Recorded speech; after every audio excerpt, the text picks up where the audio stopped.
Srinivas ಹೊಳಕಟ್ಟಿ, news 18 Kannada, Bengaluru.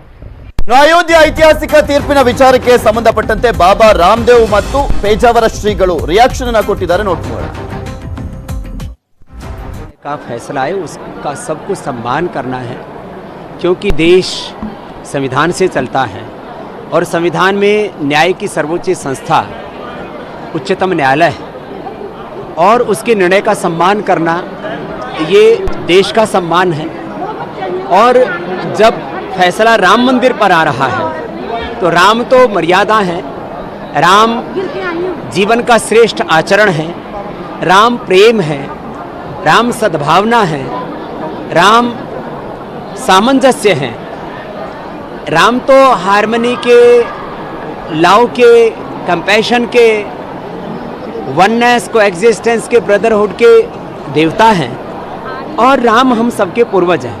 इसलिए राम के नाम पर, ईश्वर के नाम पर, अल्लाह के नाम पर या किसी भी मजहब के नाम पर किसी भी प्रकार की कोई अफवाह फैलाता है, किसी भी प्रकार से कोई हिंसा या दुर्भावना, प्रतिशोध पैदा करने की कोशिश करता है, उसको हमें कतई स्वीकार नहीं करना चाहिए। सारे देश को एकजुट होकर के पूरी दुनिया को ये दिखाना है कि सब भारतवासी संविधान को मानते हैं, सब भारतवासी प्रेम से रहते हैं, एकता से रहते हैं। ये संदेश हमें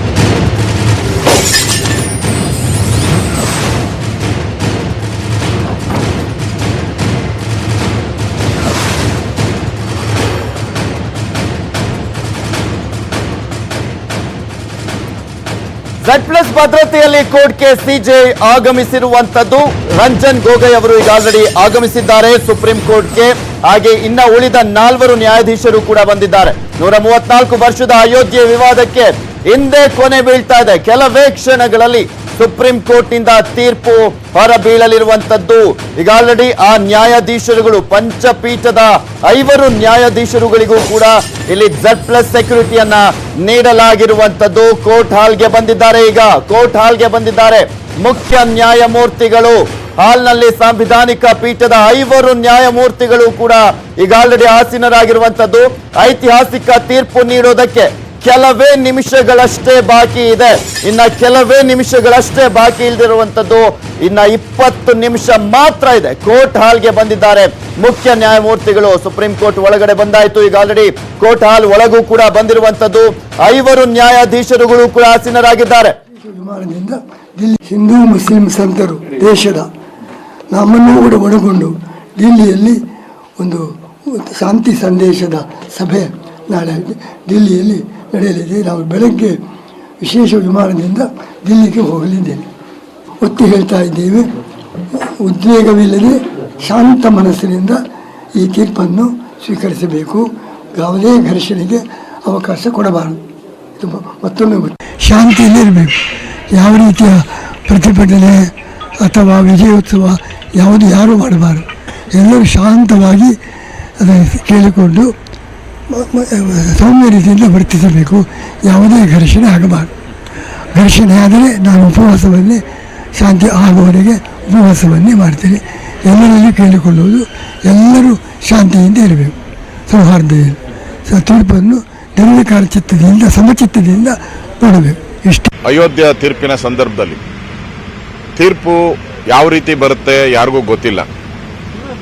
ಸುಪ್ರೀಂ ಕೋರ್ಟ್ ಸಾಕ್ಷಿ ಆಧಾರಗಳ ಮೇಲೆ, ಕಾನೂನಿನ ಅಡಿಯಲ್ಲಿ ಅವರು ಯಾವ ತೀರ್ಮಾನಗಳನ್ನು ತೆಗೆದುಕೊಂಡು ಆದೇಶವನ್ನು ಇವತ್ತು ಕೊಡ್ತಾ ಇದ್ದಾರೆ. ತೀರ್ಪು ಬಂದ ನಂತರ ಕರ್ನಾಟಕದ ರಾಜ್ಯದ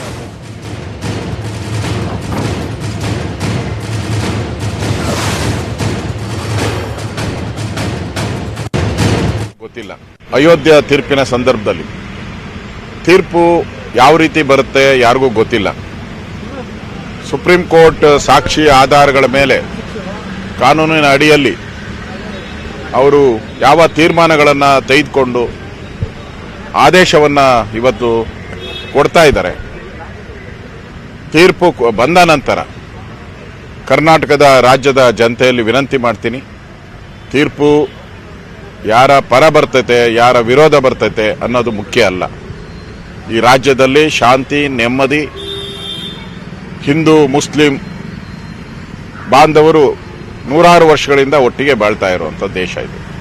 ಆ ದೃಷ್ಟಿಯಿಂದ ತೀರ್ಪು ಯಾವುದೇ ಬಂದರೂ ಕೂಡ ಯಾವುದೇ ರೀತಿ ಅಹಿತರ ಘಟನೆಗೆ ಅವಕಾಶ ಮಾಡಿಕೊಡದೆ ನಾವೆಲ್ಲರೂ ಕೂಡ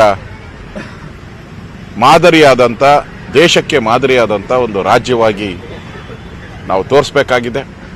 ಆ ದೃಷ್ಟಿಯಿಂದ ತೀರ್ಪಿನ ಸಂದರ್ಭದಲ್ಲಿ ಯಾವುದೇ ರೀತಿ ಗಲಾಟೆಗೆ ಅವಕಾಶ ಮಾಡಿಕೊಡದೆ ಸೋಷಿಯಲ್ ಮೀಡಿಯಾ ಮೇಲೆ ಸರ್ಕಾರ ಏನು ನಿಗಾ ವಹಿಸಿದೆ? ಈಗ ಸೋಷಿಯಲ್ ಮೀಡಿಯಾವನ್ನು ಮಾನಿಟರ್ ಮಾಡುವಂಥ ವ್ಯವಸ್ಥೆ ಪೊಲೀಸ್ ಇಲಾಖೆ ಕೆಲವು ವಿಶೇಷ ಸಂದರ್ಭಗಳಲ್ಲಿ ಮಾಡಿದೆ ಮತ್ತು ಭಾಳ ಅತಿರೇಕಕ್ಕೆ ಹೋಗುತ್ತೆ ಅಂತ ಅನ್ನೋ ಸಂದರ್ಭಗಳಲ್ಲಿ ಇಂಟರ್ನೆಟ್ಟು ವ್ಯವಸ್ಥೆ ಸಿಗದಂತೆ ಮಾಡುವಂಥದ್ದನ್ನು ಕೂಡ ಪೊಲೀಸ್ ಇಲಾಖೆ ಹಿಂದೆ ಕೆಲವು ಸಂದರ್ಭಗಳಲ್ಲಿ ಮಾಡಿರೋದನ್ನು ನಾವು ನೋಡ್ತೀವಿ. ಅದನ್ನು ಮಾನಿಟರ್ ಮಾಡಲಿಕ್ಕೆ ಬೇಕಾದಂಥ ಪ್ರಚೋದಿಸುವವ್ರನ್ನ ಗಂಭೀರವಾಗಿ ತೆಗೆದುಕೊಳ್ತೀವಿ ಅಂತಕ್ಕಂಥ ಎಚ್ಚರಿಕೆಯನ್ನು ಕೂಡ ಈಗಾಗಲೇ ಪೊಲೀಸು ಮುಖ್ಯಾಧಿಕಾರಿಗಳು, ಗೃಹ ಸಚಿವರು ಈಗಾಗಲೇ ಹೇಳಿಕೆಯನ್ನು ಕೊಟ್ಟಿದ್ದಾರೆ. ಆ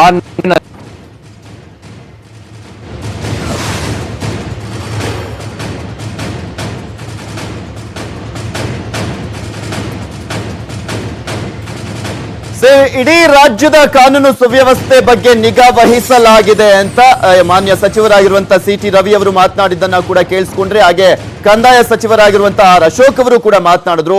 ಕಂಟ್ರೋಲ್ ರೂಮ್ ನಿಂದ ಪರಿಸ್ಥಿತಿ ನಿಗಾ ವಹಿಸಲಾಗಿದೆ. ಯಾವುದೇ ರೀತಿಯಾದಂತಹ ಒಂದು ಶಂಕೆ ಅಥವಾ ಯಾವುದಾದ್ರೂ ಒಂದು ಗಲಾಟೆ ಇದ್ದಂತಹ ಸಂದರ್ಭದಲ್ಲಿ